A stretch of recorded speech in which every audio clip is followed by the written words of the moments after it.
You're listening to Rabbi Aryeh Wolbe of Torch in Houston, Texas. This is the Jewish Inspiration Podcast. Welcome back, everybody, to the Jewish Inspiration Podcast, to the Mussar Masterclass. We are in the middle of the Gate of Falsehood in the Ways of the Righteous in the Orchos Tzaddikim in the Treasure for Life edition. On page 691, in the middle of the page, previously we mentioned in day number 119 and 120, we were talking that there are 9 different categories of liars. We said the first is one who denies taking a loan or repaying a loan. We said, secondly, that there's one who lies in a way that doesn't involve any injury to another person, but where there is the intent to deceive one's fellow man into believing and trusting and not guarding himself. The third category consists of those who lie to their fellow man, not to steal from him what is his, but eyeing their prospective good and preying upon it to seize it through falsehood and deceit. So like steering their client list. I'm not stealing your business, just stealing your potential business. Number 4, the fourth category of falsehood consists of those who lie in relating things they heard, deliberately distorting some of them. They derive no benefit from these lies, nor do they damage others. And sometimes it's a total make-believe story. It's made up. We have the fifth category consists of those who tell their fellow man that they will benefit him and give him a gift or assist him in some way, not saying so in a manner that reassures him, and while speaking, thinking in their heart that they will not give it. You know, if you bring me this business, we'll give you a cut of the deal, and they know in the back of their mind, they're never going to fulfill this. They're not going to do this. If you work for me in my company, you have the potential to make $1 gazillion. How many people have I spoken to, and they come to me, they say they're looking for a job. I'm like, what's going on in your current company? I thought this was a good. He says, yeah, they promised me the world. But then when it comes to it, and I deliver what they say and what they expect, or beyond their expectation, they're never, ever going to give me the money that they told me they would, or the money that I could earn if I were to succeed. So it's trying to get something out of someone in a dishonest way, leading them on a path falsely. And now we're up to day number 121, and we're dealing with the sixth category. So the sixth category, Yashishi, hamaftiach es chaver lehetiv lo, v'hivticho kol kach ad sheyiftach bo lev chavero.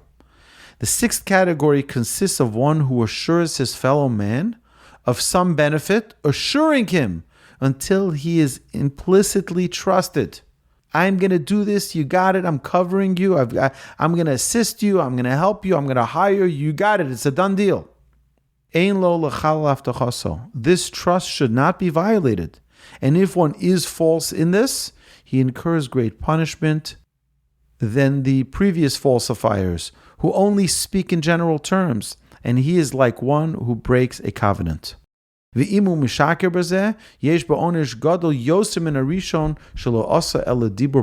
previous ones we spoke about, they're just talking talk, and they didn't make a commitment. They led you to believe certain things. But this is here, someone actually makes a commitment. I am going to do this, and they don't follow through. This is a really devastating thing, and it incurs a great punishment.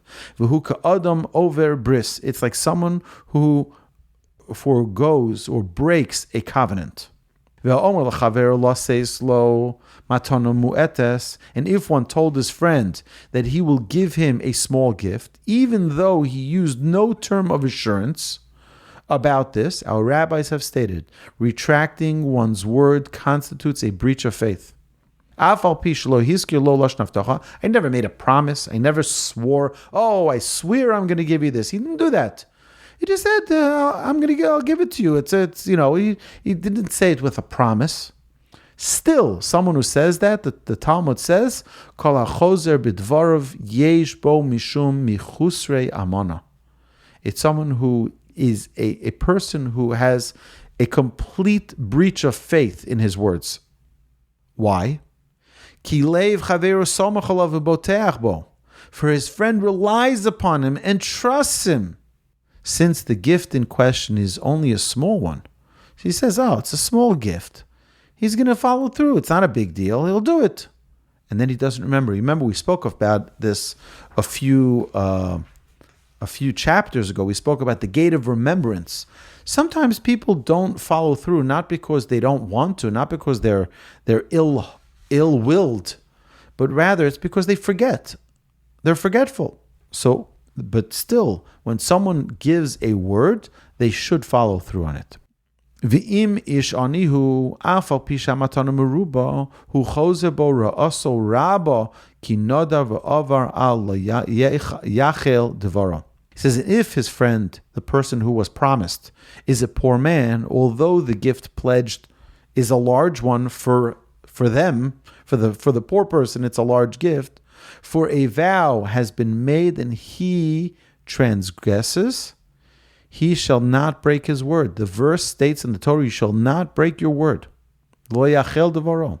V'chein mi shehispor b'fnei rabim loses matana la'adam dehevi kimo haftocha kevan shehu mishalel al nidivuso ein nochon sheyoshuv midvaro achar sheniskabed unishalel badavar.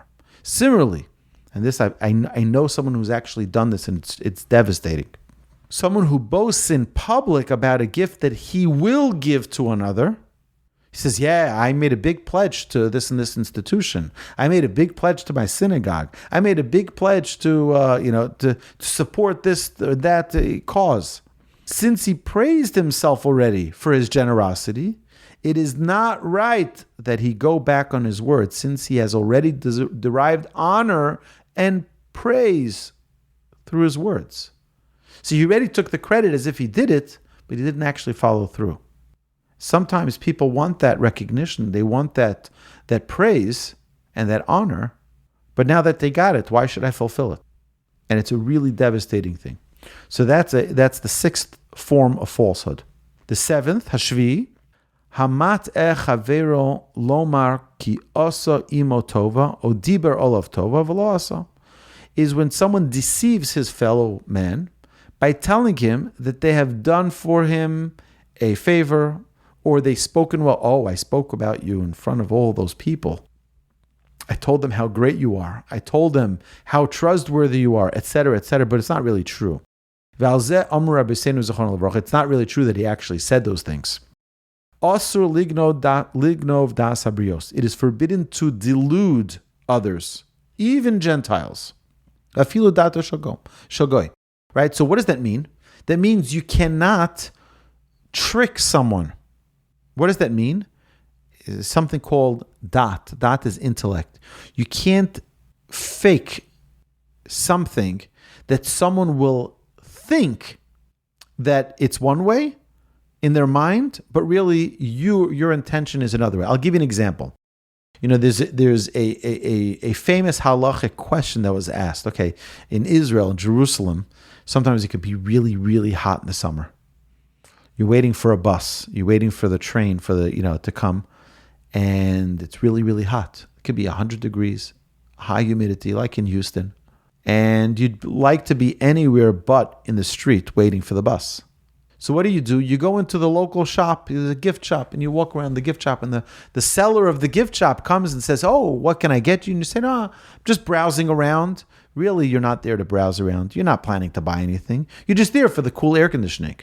That is stealing intention. You're leading them on to believe that you're there to be a client, to buy something, but really you have no intention whatsoever to do so. That's stealing intention. And that's also considered one of the prohibited forms of falsehood. It is forbidden to delude others. And there is transgression here. Excuse me. And there's a transgression here. For we are obligated to speak words of truth. For being one of the foundations of the soul. Truth is one of the foundations of the soul. So this is critical for us to realize that we have to find a way to have no alternative understanding to the words that we're saying. It's clear. We're not trying to delude anyone. We're not trying to confuse anyone. We're not trying to trick anyone. We're being straightforward. We're being honest. And that's the seventh falsehood that one should avoid. What's the eighth? Hashmini. Hamishtabeach b'malo she'enon nimtzoos bo. One who takes praise for qualities that they do not possess. V'zeu chet gadol v'afilu im haya emes. He says such a thing, such praise, that one praises, takes the compliments that really don't belong to them, is a great sin, even if what one says is true. Ki kishim ishalel nire midvarov shelo aset tzidkosav v'nidvosav l'shem shamayim elu l'shem atzma v'tehila. So here's the problem. Let's say someone is very generous, and people praise him. Oh, such and such is such a generous person. There's such a big giver. Or someone who's righteous. They say, oh, he's so righteous. Or someone is a great, leads the prayer in the synagogue so nicely. And I'm the best chazan in my congregation. I'm the best one who leads, right? He said, be very, very careful, because are you doing that for your own praise, or you're doing that to honor the Almighty? If you're making that donation and taking the credit for yourself, then you're doing it for the wrong cause. You're stealing what you're doing it for. You're supposed to be doing it for the Almighty, doing it because this is the will of God, because I'm fulfilling His will, and now I'm running around taking credit for it. So you're not even doing it for the right cause.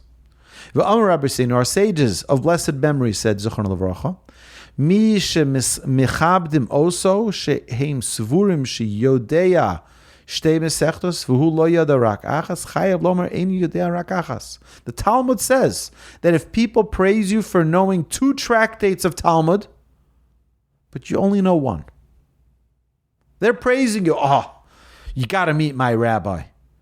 He's something special. He knows all of the Torah inside out, and it's not true.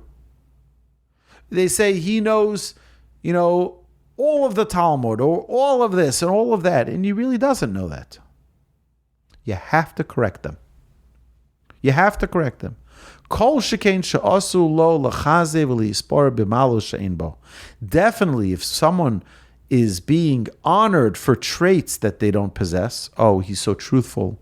Oh, he is so kind. Oh, he's so giving. Oh, he's so forgiving. Oh, he's so, this or that. Whatever the trait is, and it's really not true, you also have to correct them and say, no.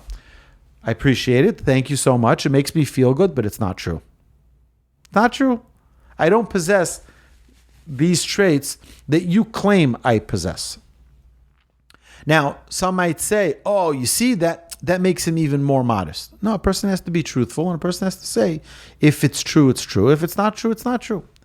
The 9th category consists of those who lie about what they have heard and change the facts according to their needs without causing injury to anyone. So they change the facts.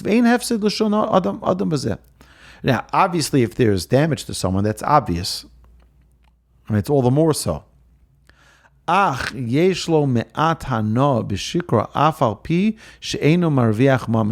even if he doesn't have financial benefit from it, from this lie, changing some of the facts, some of the details, but there's a benefit to him for whatever reason. Kigon Rav Sha'amar li Ishto, Asi li Tlovchi, V'asasalo chimtzi. V'kisha'amar chimtzi, asalo tlovchi. Holach chia b'no v'hafach hadvorm, kisha'haya chafetz rav chimtzi. The Talmud says a story of Rav and his wife. When he would ask her for lentils, she would make him peas, and when he would ask her for peas, she would make him lentils. Chia, his son, reversed his father's words. When Rav wanted peace, he told his mother, make lentils, and she made peace. Now, what was the son's idea here? Right? This son was motivated by his father's honor that he have the food that he desired. Yet, in spite of this fact, Rav exhorted him not to do so again. Why?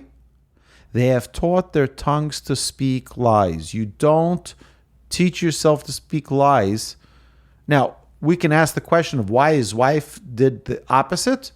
That's not our place right now. It's not our topic to discuss it in this class. Maybe we'll do it in our Thinking Talmudist series. But the idea of you don't teach your tongue to speak falsehood. However, ein onesh b'zeh sheker ka'onesh hamisharkim alo davar. However, the punishment for this kind of falsehood is not as great, is not as severe as the punishment for those who lie in vain. As we mentioned in the fourth category, thus far are the nine categories of liars. So this is what we mentioned, the 9 different categories of those who speak falsehood. And the overriding idea is that we should never, and this is why he finishes with this story of Rav, to tell us, one should not train their own lips to speak words that are untrue, even if it's inconsequential. I'm not hurting anybody. It's not going to do anything. What's the big deal? It's not a big deal. No, don't train yourself to speak falsehood.